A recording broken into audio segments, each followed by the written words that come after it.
Ayan na po ang pader. Pader dito sa Adams Flat.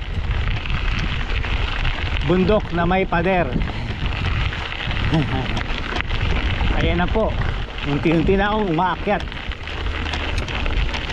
So time check. Magtuto na pero napakalamig. 19 degrees. Yahoo!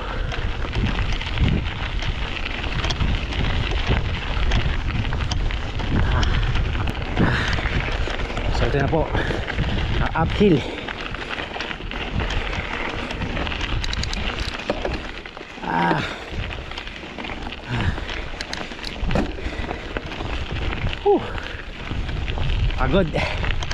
Pagod agad.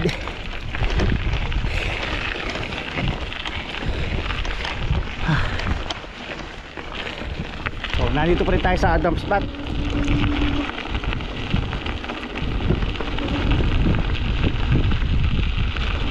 Yahoo! Adams Flat na bundok.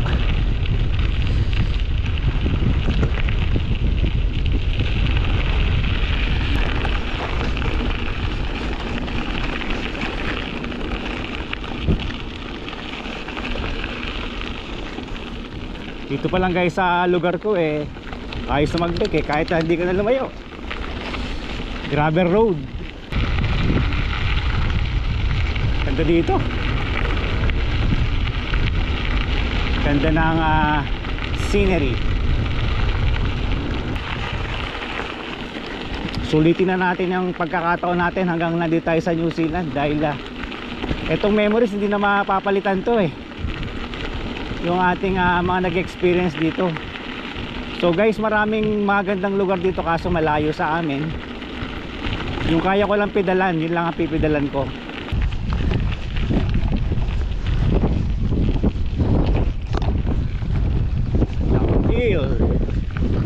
Downhill na rin. Yahoo!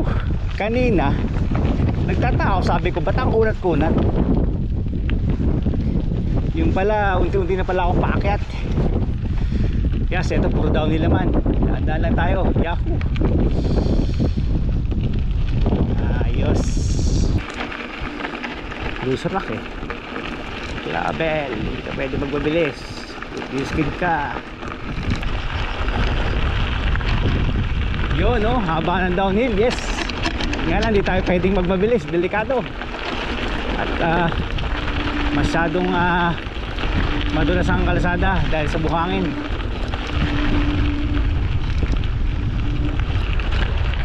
Ganda tapos paakit na naman. Huwag naman, puro pababa na sana to.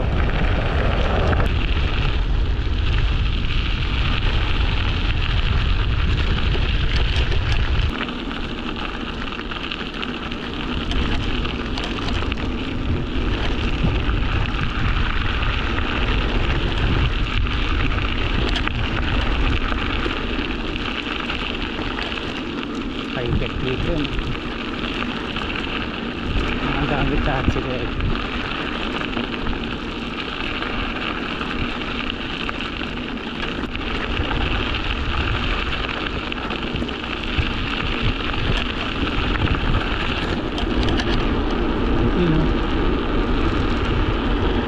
namin na yung kamay ko.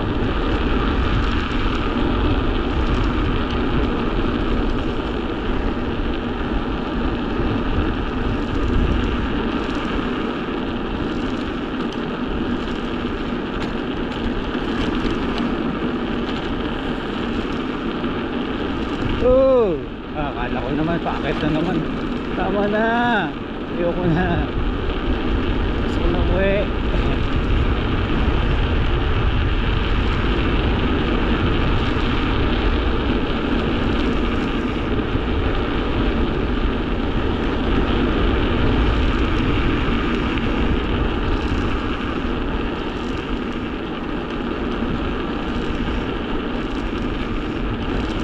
Layo pa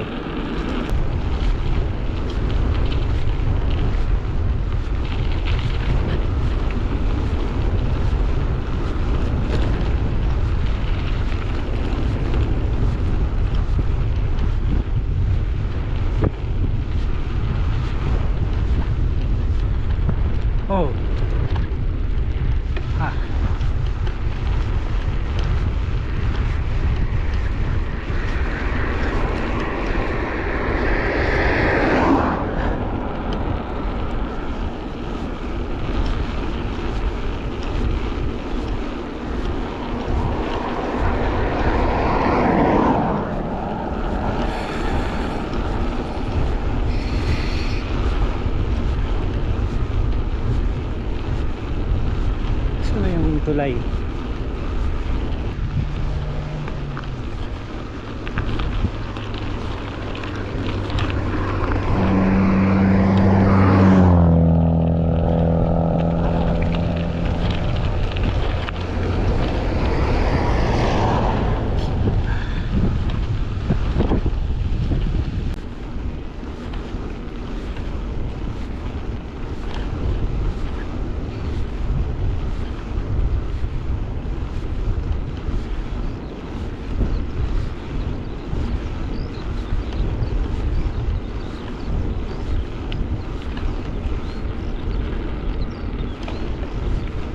Saan ako dadaan?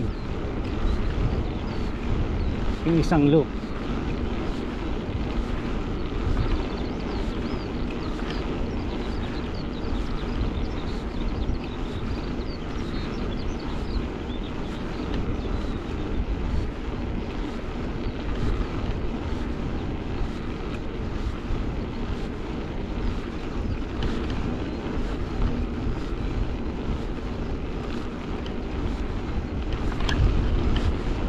Out danger.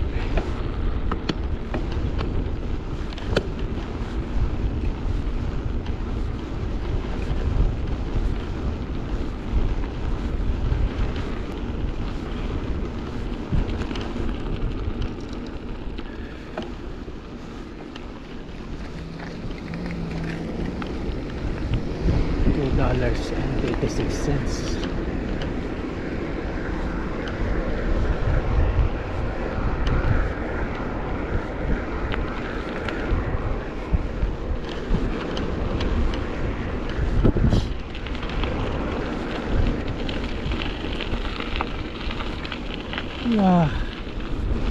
Balcluta. Wala na, sarado na yung mga pwede kong puntahan.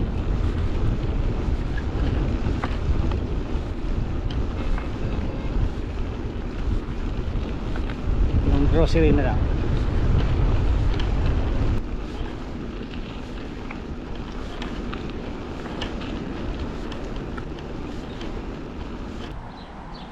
So, magandang hapon. So, nakarating din tayo dito sa Balcluta. So, medyo hapon na ako nag-umpisa. Medyo malayo yung inikot kong trail. Akala ko malapit lang. So, nag-start ako ng 1 PM and then 6 na ako nakarating sa Balcluta. So, nag-enjoy naman ako. So, puro uphill ang ginawa ko ngayon sa araw na to. Puro backdoors ang dinanan ko, puro gravel road. And then medyo na-confuse pa nga ako kasi kanina yung dadaanan kong kalsada ay number 1. Yung number 1 dito, yun yung highway. So buti na lang chinek ko yung aking Google. So yun, nakarating din ako dito sa Balcluta. Ayan. Tapos guys, ang ilog dito napaka linis. So panalo. So magbabike pa ulit ako ng another 3 hours para makauwi sa Milton. So kung sa highway ka dadaan, kung may sasakyan ka, abot lang to ng mga 25 minutes. Pero since nga bawal ang bisikleta dun sa main road, so iikot ka talaga, parang imbis na papalapit ka, papalayo, pa letter C hanggang makarating ako dito.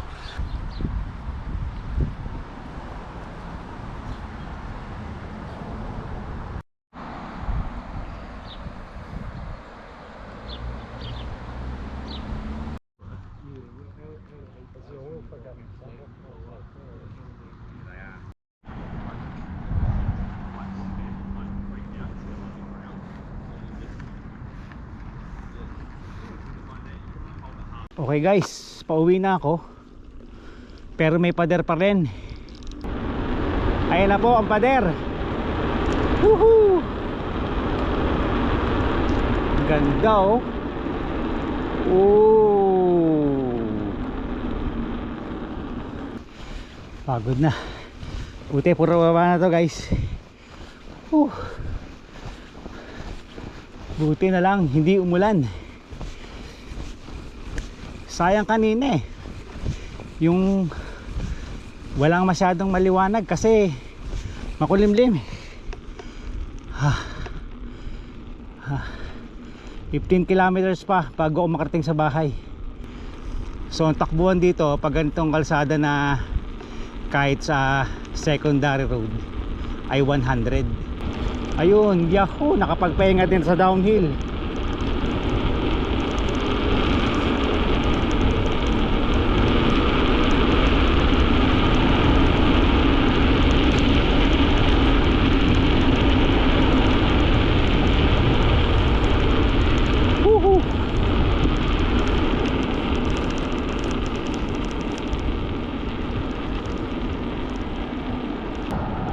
Yan pa isang uphill.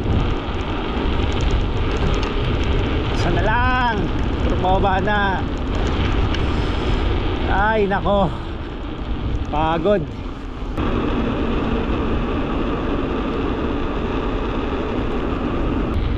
Buti na lang di malamig, tama lang sa balat.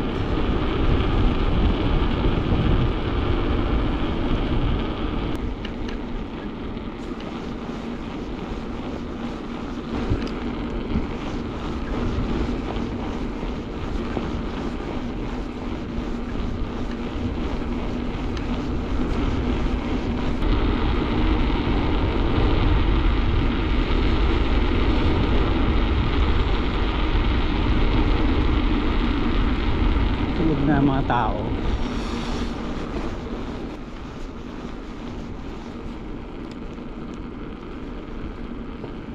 Yan pa isang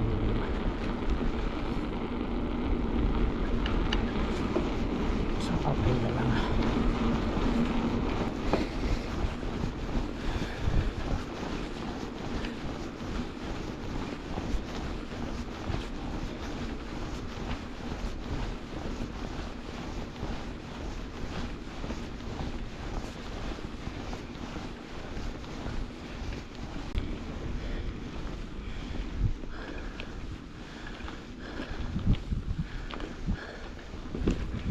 Oh.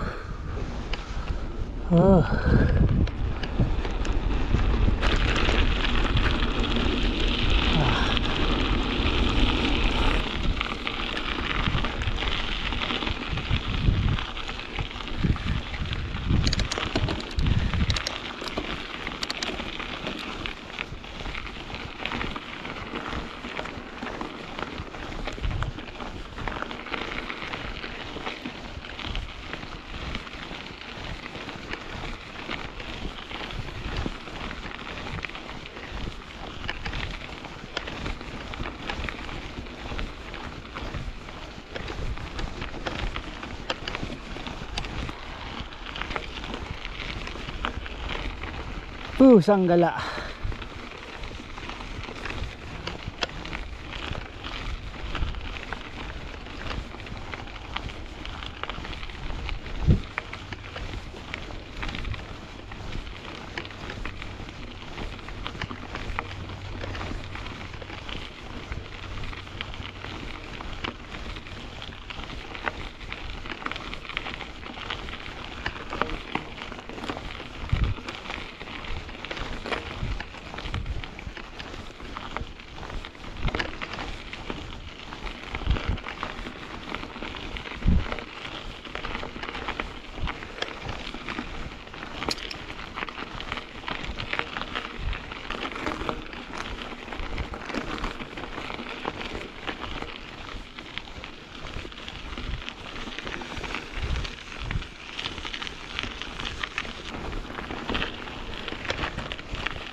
Pagod ah.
Itong kanto dyan, liligo na. Tapos, pina.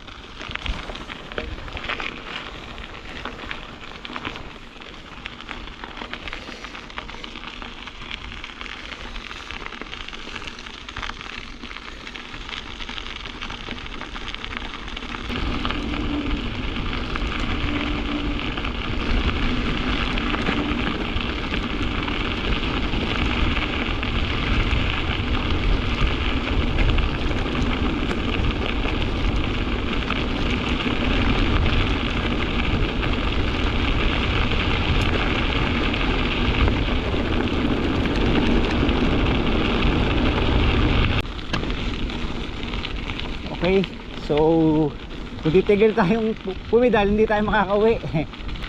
Sakat na ng pet ko. Ay nako, sarap matulog nito. Yahoo! Dilim na.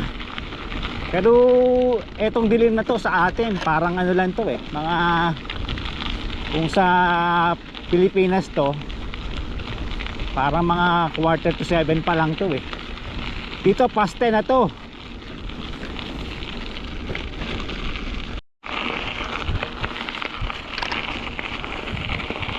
Okay guys, ilang padyak na lang, malapit na tayo sa bahay natin. Ayos na. Ayun na. Woohoo. Woohoo. Konting pedal na lang guys. Loop ang ginawa ko. Loop. Grabe, Balkuta. Adams Flat, Balkuta loop. Yes, natapos ko rin ang Adams Flat, Balkuta loop.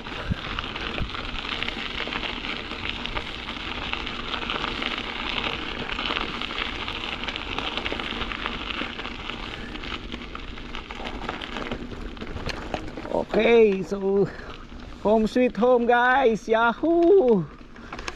Okay, tapos din ang ating adventure. Yahoo! Thank you Lord. Dito ko lang tatapusin ang aking vlog. Sa mga bago sa aking channel, huwag po natin kalimutang mag-subscribe para naman dumami ang aking subscriber. At hit na rin nyo rin po ang notification bell para lagi pa kayong updated sa aking mga bagong video. Hanggang sa muli, God bless you all. See you on my next vlog. Dito lamang po sa Balclutha, New Zealand. Bye bye.